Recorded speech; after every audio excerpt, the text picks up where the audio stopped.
Hola, soy Fabri Correa y esta clase que me toca dar es de cáncer de mama, donde vamos a hablar un poco de la epidemiología, las formas de presentación, el diagnóstico, el screening y algo del tratamiento, y después cáncer de ovario, que lo voy a desarrollar un poco menos por su menor prevalencia, donde vamos a hablar un poquito también de las formas de presentación, sobre el diagnóstico y qué se sabe si hay beneficios o no de hacer screening para este tipo de cáncer.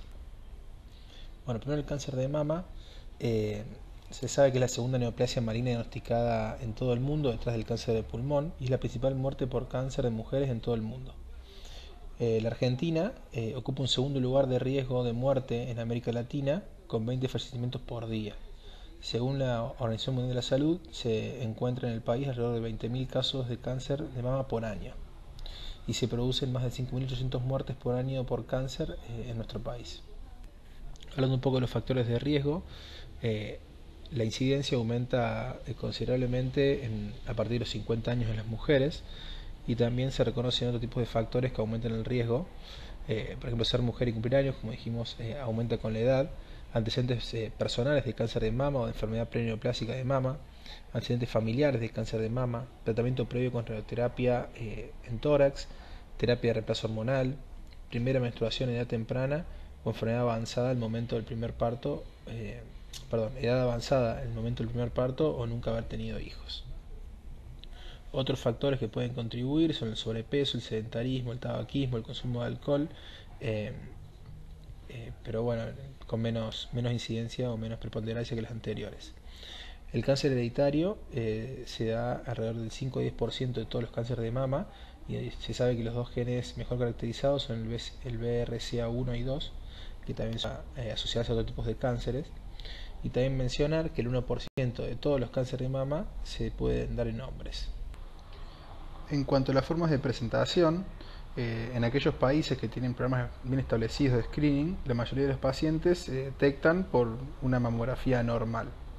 Sin embargo, hasta el 15% de las mujeres se ven diagnosticadas debido a la presencia de una masa mamaria que no se encontró en una mamografía y otro 30% presenta una masa mamaria en el intervalo entre mamografía y mamografía. Otra forma de encontrar es directamente una masa mamaria, que las características clásicas que tiene es una lesión de esta lesión cancerosa, son una lesión única, dominante, dura, inamovible, con bordes irregulares. Puede encontrarse también como una enfermedad localmente avanzada, con una adenopatía axilar, que sugiere enfermedad locorregional, o hallazgos cutáneos como eritema, engrosamientos o formación de hoyuelos en la piel adyacente, lo que es la piel de naranja, que sugiere un cáncer de mama inflamatorio. Directamente se puede encontrar como ya una enfermedad metastásica, donde los sitios más comunes de afección son el hueso, que puede ser sospechado por dolor en espalda o miembros inferiores, hígado, como puede ser por dolor abdominal, náuseas o ictericia, y pulmones con disnea o tos. En las imágenes vamos a encontrar en las mamografías una masa de tejido blando o aumento de la densidad y microcalcificaciones agrupadas, que el hallazgo de una masa especulada que tiene alta densidad se corresponde a un carcinoma invasor en un 90%. Después tenemos otro estudio como la ecografía mamaria, que se utiliza a menudo para distinguir una lesión benigna de una maligna. El hallazgo característico es una hipoecogenicidad, calcificaciones internas, sombra acústica posterior, más alta que ancha y márgenes espiculados. O una resonancia directamente con más definición, que se utiliza generalmente para evaluar las mujeres que tienen alto riesgo de cáncer de mama. La lesión suele presentar una masa con márgenes irregulares, realce interno heterogéneo y realce de tabiques internos. Acá tenemos una mamografía anormal que muestra una masa por un cáncer de mama. Esta es una eco mamaria de una mama izquierda que muestra un nódulo hipoecoico con sombra acústica posterior y corresponde a la anomalía de la mamografía anterior. Y acá una resonancia en la imagen A, una resonancia mamaria previa al contraste con supresión grasa, y en la imagen B una resonancia con contraste, delimita la extensión del carcinoma invasivo y objetiva varias lesiones satélites ocultas clínicamente en la mamografía. Dentro de los subtipos histológicos, el carcinoma ductal in situ, que es la proliferación de células epiteliales presuntamente malignas dentro del sistema ductal mamario, que no evidencia invasión en el estroma circundante. Después le sigue el carcinoma ductal infiltrante, que es el tipo más común de cáncer de mama invasivo y representa el 70 al 80% de las lesiones invasivas. Suelen ser masas arenosas, duras, de color blanco grisáceo, que invaden el tejido circundante de forma desordenada y crean la característica forma de estrella irregular. Después el carcinoma lobular infiltrante, que es el segundo subtipo más frecuente con el 8%. Estos tumores se caracterizan microscópicamente por tener células pequeñas que infiltran insidiosamente el estroma mamario y el tejido adiposo en forma individual y en un patrón como en una sola fila. En muchos casos no hay una lesión macroscópica evidente y el tejido mamario extirpado puede tener una consistencia normal o solo ligeramente firme. Y por último, el carcinoma invasor mixto, que tiene una apariencia histológica mixta y comprende características tanto ductales como lobulares, digamos. Comprende el 7% de los cánceres de mama invasivos. También hay otros tipos histológicos de cáncer de mama, como los carcinomas metaplásicos, los mucinosos, los tubulares, los medulares y papilares, que juntos representan menos del 5% de todos los carcinomas invasivos. Bueno, ahora empezamos a hablar del screening, que su implementación junto con las mejorías en el tratamiento reducieron la mortalidad drásticamente desde 1980. Es importante saber que detectado a tiempo, el cáncer de mama se puede curar en más del 90% de los casos. Y un dato negativo en nuestro país, que se estima que 3 de cada 10 mujeres argentinas que están en edad de tamizaje nunca se hicieron una mamografía. Así que de ahí la importancia que nosotros como clínicos enfaticemos en hacer los controles en aquellas mujeres que les corresponda. Lo que primero tenemos que hacer para realizar el tamizaje, el screening, tenemos que establecer el riesgo que tiene una mujer de desarrollar cáncer de mama. Como ahí dice en la diapositiva, es de desarrollar cáncer de mama y no de morir de cáncer de mama. Tenemos que ver si la mujer tiene riesgo promedio, moderado o alto. El riesgo promedio tiene menos del 15% del riesgo de desarrollar el cáncer, moderado del 15 al 20% y alto más al 20%.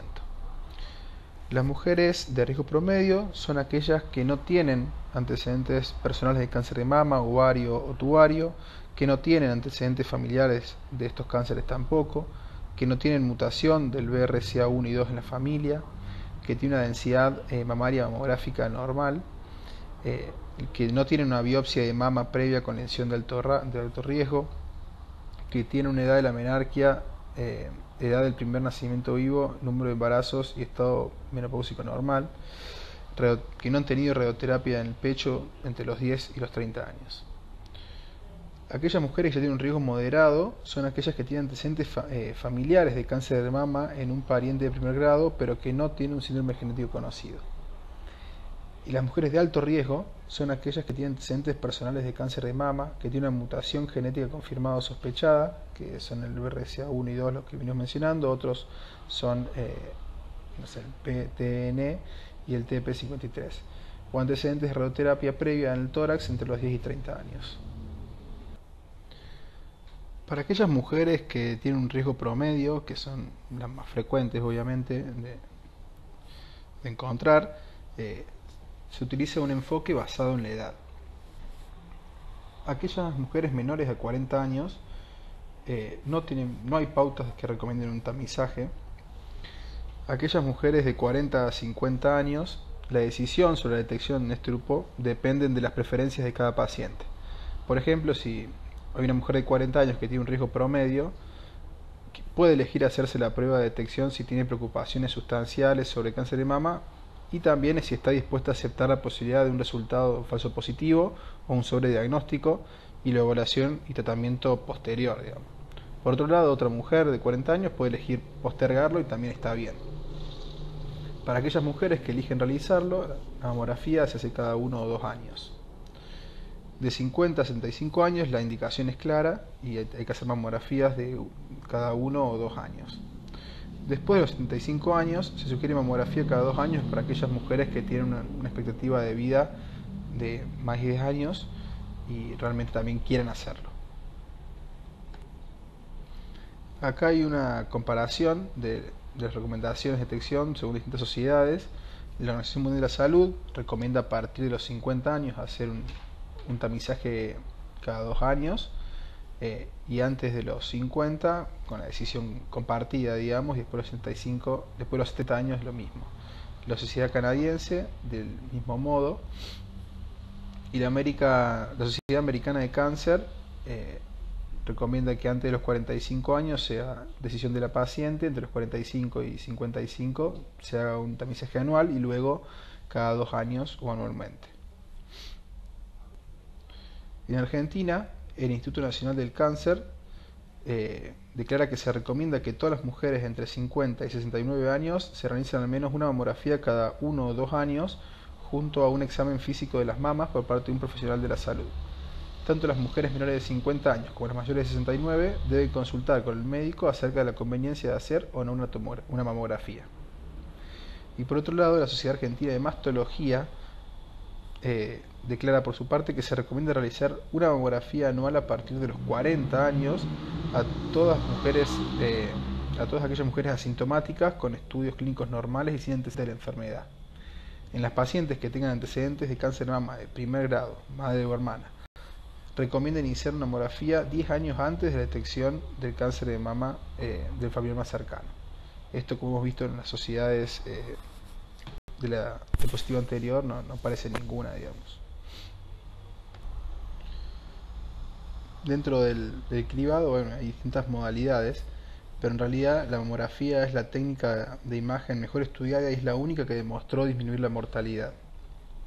La ecografía no se evaluó como estrategia de detección para reducir la mortalidad de cáncer de mama en la población de riesgo promedio, pero en Estados Unidos algunos estados exigen que se mencione a este estudio para las pacientes con un posible complemento de la mamografía en las que tienen una densidad mamaria aumentada.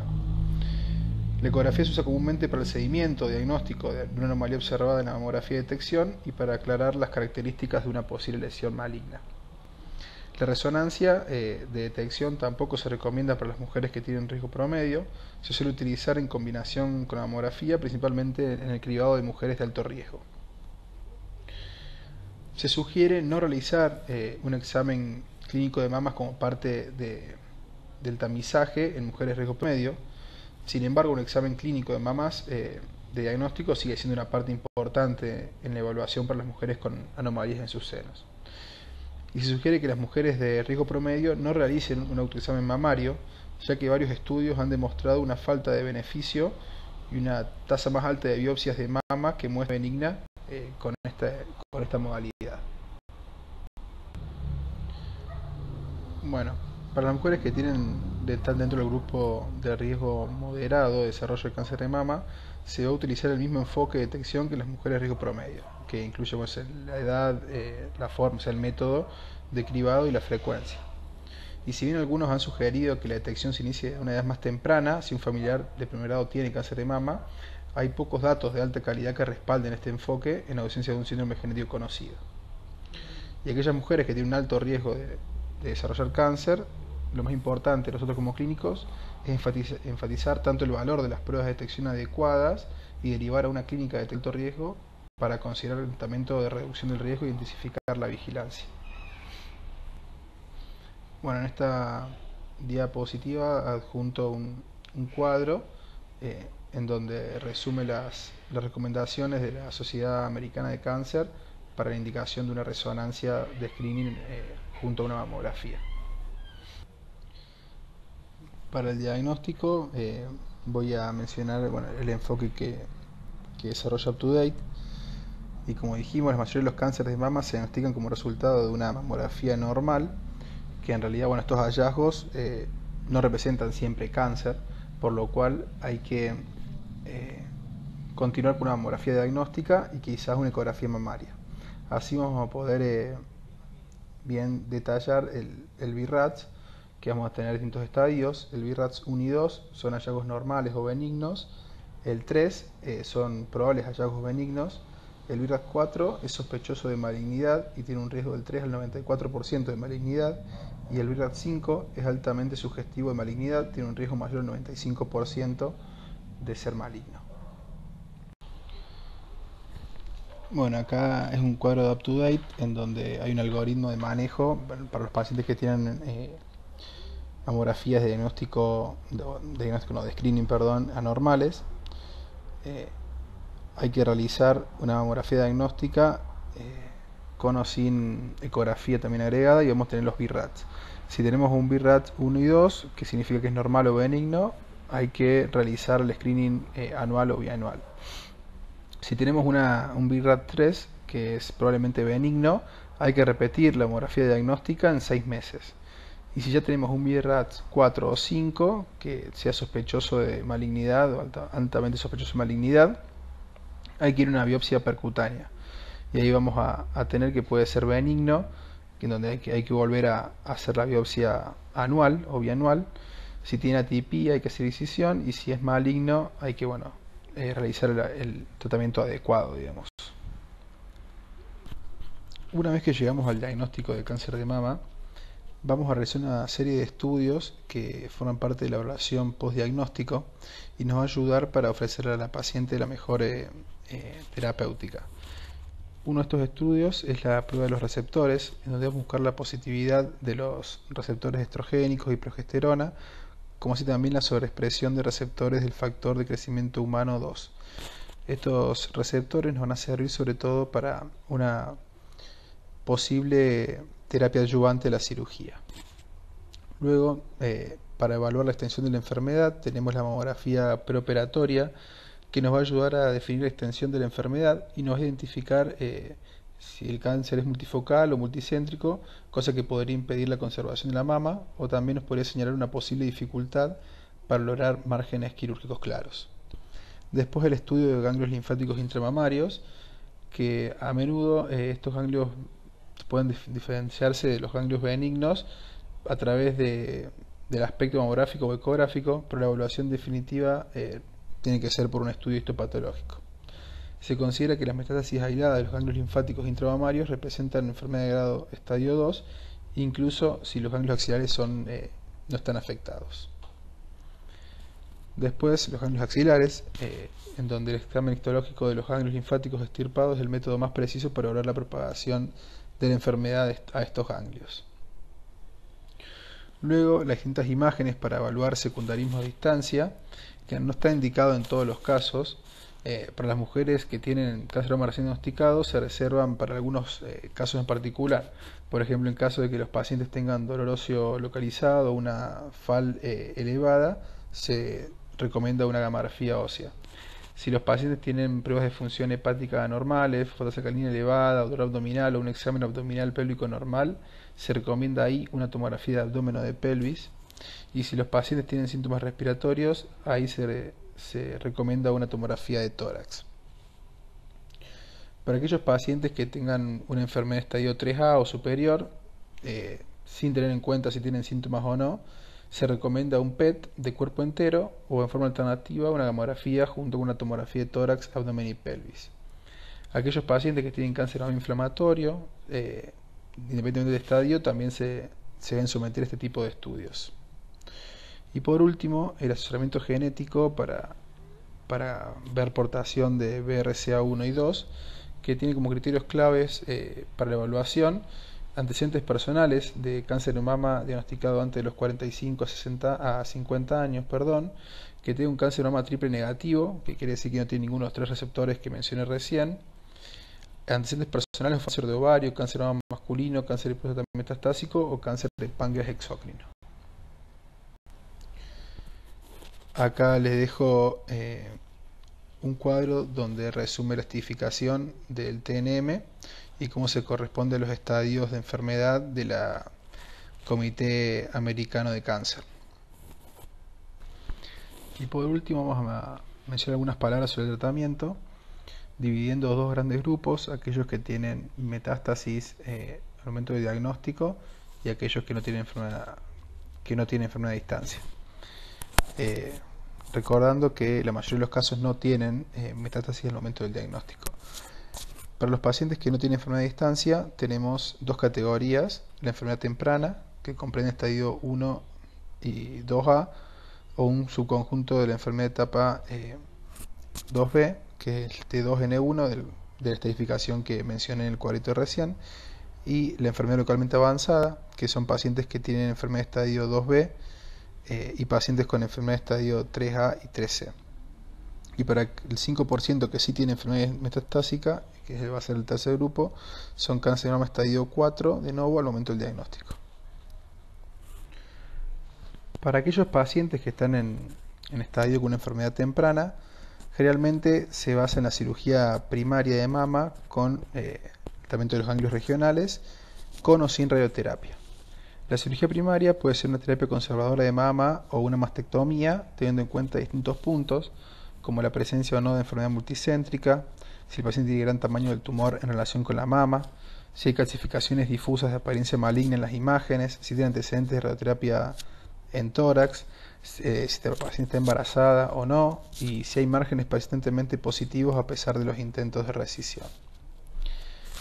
Después, la realización no de radioterapia post-mastectomía va a estar indicada para aquellos pacientes con alto riesgo de recurrencia local, como son aquellos que tienen cáncer que afecta márgenes profundos y ganglios linfáticos axilares patológicamente afectados.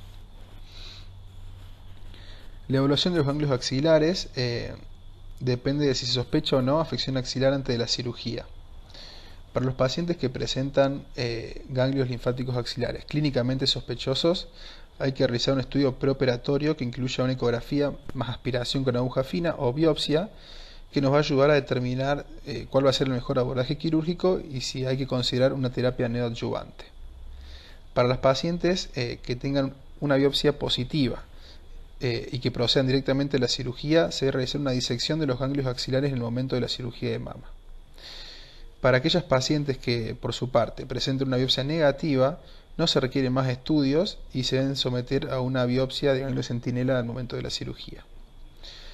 Aquellas pacientes que no tengan examen clínico positivo, o sea que sea negativo para sospecha de malignidad en los ganglios, hay que hacer biopsia de ganglio centinela al momento de la cirugía directamente.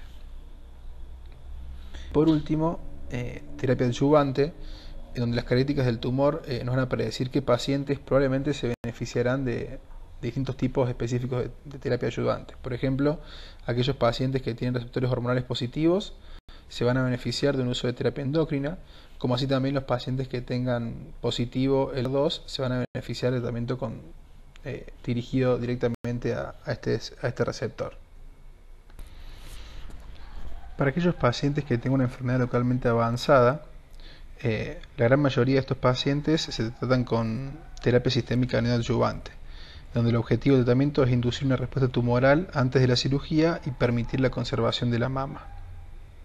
Después, el abordaje quirúrgico, donde todas las pacientes deben someterse a una cirugía después de la terapia neoadyuvante, incluso si tiene una respuesta clínica y radiológica completa. Luego, la evaluación de los ganglios axilares, que la mayoría de los pacientes requieren esta evaluación quirúrgica después de la neoadyuvancia. Y luego terapia adyuvante, en donde la necesidad o no de la misma se va a individualizar teniendo en cuenta las características del tumor y el estado del paciente. Y por último, la enfermedad metastásica, que en realidad es muy poco probable que la enfermedad se cure.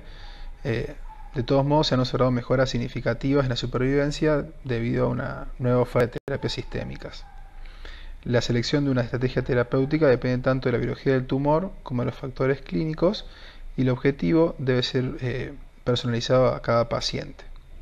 Y aunque hay un pequeño subconjunto de pacientes que tienen una enfermedad oligometastásica que se pueden beneficiar de un abordaje locorregional, la mayoría de los pacientes en este estadio reciben una terapia médica sistémica que consiste en quimioterapia, terapia endocrina o biológica, dependiendo de los receptores, y medidas de sostén, en donde estas medidas de sostén van a ser importantes o fundamentales porque la mediana de supervivencia de estas pacientes suele ser de 3 años en promedio.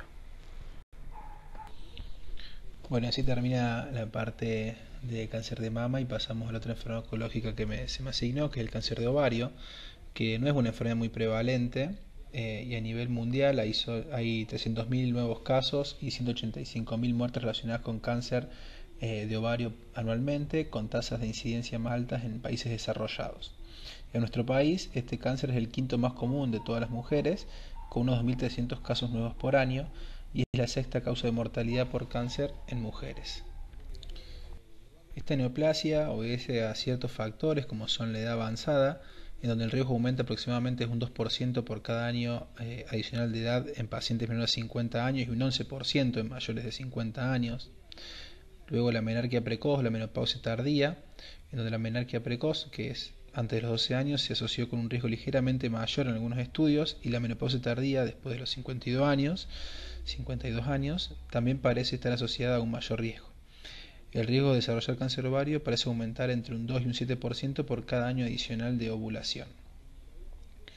Después, los factores genéticos, los distintos estudios sugieren que una paciente que tiene un pariente de primer grado con cáncer de ovario tiene un riesgo aproximado del 5% de este cáncer, un riesgo del 3,5% si la paciente tiene un pariente de segundo grado y un riesgo del 7% si tiene dos familiares afectados. Gran parte de este riesgo puede deberse a variantes patogénicas del BRCA y en menor grado a otros genes asociados, así como los genes asociados al síndrome de Lynch. El BRCA1 y 2 tiene un riesgo mucho mayor de cáncer de ovario y de mama, y el síndrome de Lynch se asocia con varios otros tipos de cáncer, además del cáncer de colon, que es el más frecuentemente asociado, como es el de endometrio, de ovario, urogenitales y otras primarias gastrointestinales.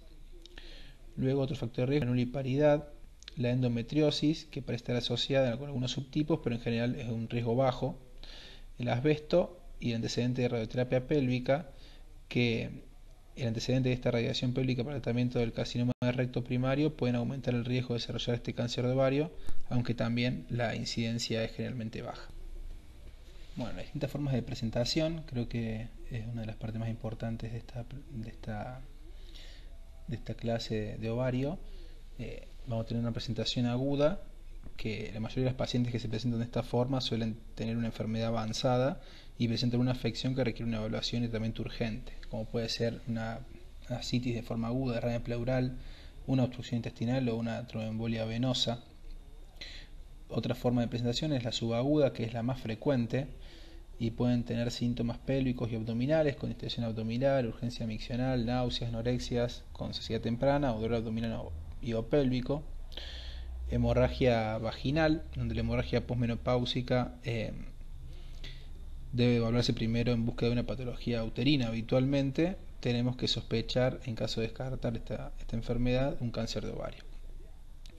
Y otra forma de presentación subaguda van a ser linfadenopatía, sangrado rectal o síndromes paraneoplásicos como la degeneración cerebelosa, la polineuritis, dermatomiositis, anemia hemolítica, una coagulación intravascular inseminada, acantosis o síndrome nefrótico, entre otros.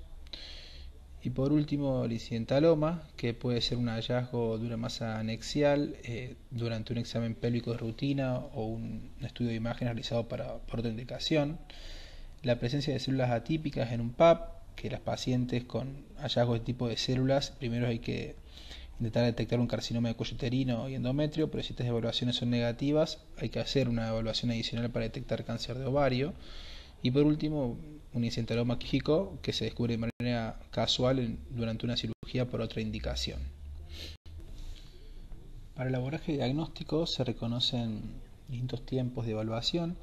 En la evaluación inicial vamos a determinar el grado de sospecha clínica de malignidad, primariamente con un examen físico y estudios de imágenes, en donde el elemento más importante de la evaluación en general del cáncer de ovario es el hallazgo de una masa anexial. La ecografía pélvica es típicamente el estudio de imagen inicial, aunque algunos pacientes se pueden presentar en forma aguda y reciben una tomografía que encontramos dicha masa. Una vez que se identificó esta masa anexial sospechosa, se puede realizar la evaluación de laboratorio con búsqueda de marcadores tumorales y estudios de imágenes adicionales. Los biomarcadores, el más conocido por nosotros es el CA125, que hasta un 80% de los pacientes con cáncer ovario van a tener CA125 elevado, y posteriormente la prueba de este marcador post-tratamiento se utiliza para evaluar la respuesta a dicho tratamiento y a la recurrencia. Luego la evaluación posterior, con búsqueda de enfermedad metastásica, con tomografías abdominopélvicas, tomografía de tórax, citología de fluidos, biopsia de peritoneo y pleura, va a buscar enfermedad a distancia y va a ayudar al cirujano a anticipar la necesidad de citorreducción e identificar los pacientes que son malos candidatos para una citorreducción quirúrgica inicial agresiva debido a los hallazgos de enfermedad extensa a distancia, y pueden ser candidatos y buscar candidatos a quimioterapia neoadyuvante. También en esta evaluación posterior, la vigilancia o la búsqueda de otros cánceres, que aunque es raro que un cáncer de mama o de colon metastásico de novo se presente de manera similar a uno de ovario, las personas que tienen antecedentes de estos cánceres pueden presentar una enfermedad metastásica en el ovario que tengan síntomas que imiten este tipo de neoplasia. Y entre las neoplasias ginecológicas distintas al cáncer de ovario, el cáncer de endometrio es el que tiene más probabilidades de presentarse con una masa anexial. Por lo tanto, las pacientes con hemorragia uterina normal o una masa uterina se deben someter a una muestra de endometrio antes de la exploración quirúrgica por un supuesto o evaluar un supuesto cáncer de ovario. También están los cánceres primaриos sincrónicos, en donde se presenta una neoplasia de ovario y endometrio, y se han informado aproximadamente en el 10% de las pacientes que tienen cáncer de ovario y un 5% de las pacientes con cáncer de endometrio. Esta asociación se observa con más frecuencia en el síndrome de Lynch. Y después la evaluación quirúrgica, que en donde si tenemos síntomas asociados de malignidad de ovario y distensión abdominal o ascitis, marcadores tumorales que están elevados, se puede considerar la laparoscopia diagnóstica como parte de una evaluación y para evaluar la viabilidad citorreductora también. Bueno, a diferencia del cáncer de mama, en mujeres que tienen riesgo promedio no se recomienda realizar pruebas de detección de cáncer de ovario. Esto es una recomendación grado 1A, ya que no se ha demostrado que ninguna estrategia de detección, ya sea el CA125 o una ECO-TB o incluso una combinación de ambas, reduzca la mortalidad, y todas las estrategias de detección se asocian con una alta tasa de pruebas falsas positivas y un riesgo de daño por pruebas invasivas. Por otro lado, aquellas pacientes que tienen antecedentes familiares de alto riesgo que sugieren un posible síndrome hereditario como el BRCA1, BRCA2, síndrome de Lynch y otras mutaciones, deben remitirse a un especialista en genética, porque de ser positivas pueden beneficiarse de intervenciones específicas como la salpingoforectomía bilateral para reducir el riesgo. Que bueno, acá está una foto de Angelina Jolie, que era portadora del BRCA1. Ella le hicieron mastectomía bilateral por UCA de mama y luego se ha encontrado una tumoración en ovario y se optó por ese tratamiento, digamos. Bueno, eso ha sido todo. Les haya servido mucho. Muchas gracias.